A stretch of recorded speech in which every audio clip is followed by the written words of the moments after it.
you will be faced with these situations.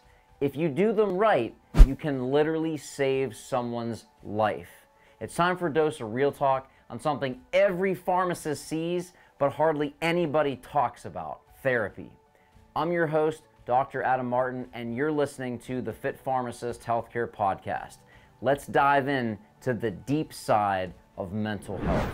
Therapy is one of those stigmatized tools in your pharmacist's white coat that is just not utilized the way it's supposed to. If you interact with patients, I can guarantee that you have met a patient or a provider who you know would benefit from talking to someone to guide them through a tough spot, because let's be real, we all have them.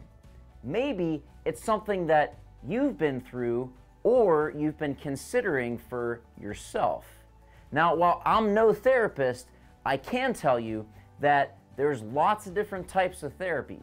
There's lots of beliefs about therapy, and on and on and on.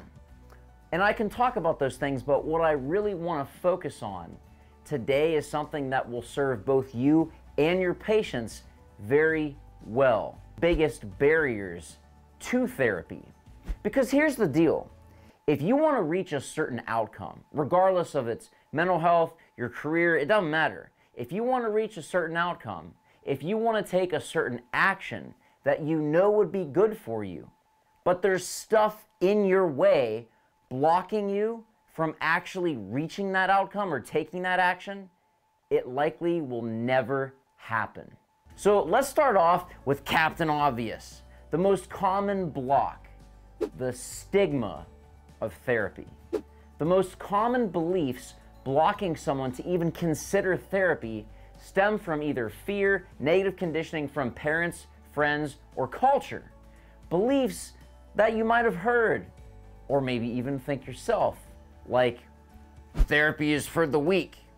That belief is the equivalent of Senna, Miralax, Dulcolax, and a twin pack of Fleet enemas. Yeah, it's a bunch of crap.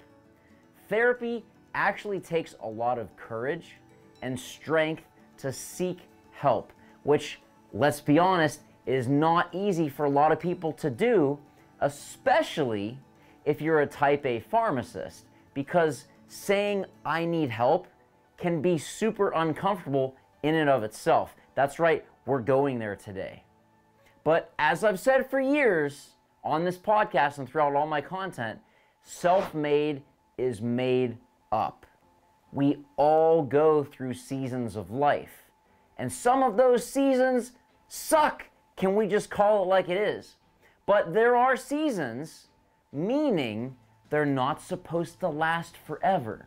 So if you or someone you know feels like they're stuck in a low season for a long time, talk to a qualified professional. But here's the other side of that coin.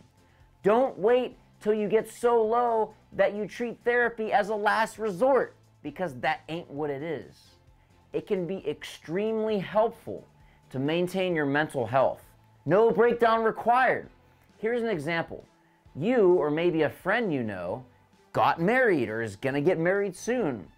A lot of soon-to-be married couples start couples therapy as a prevention, not as an indication that there's a, quote, problem. Ditch the labels and pick up the phone, because therapy can produce some of the most healing conversations you'll ever have, and they are a sign of strength, not weakness. So let's ditch those labels. That stigma is real, people feel it. You can even just say the word therapy and people start acting a certain type of way.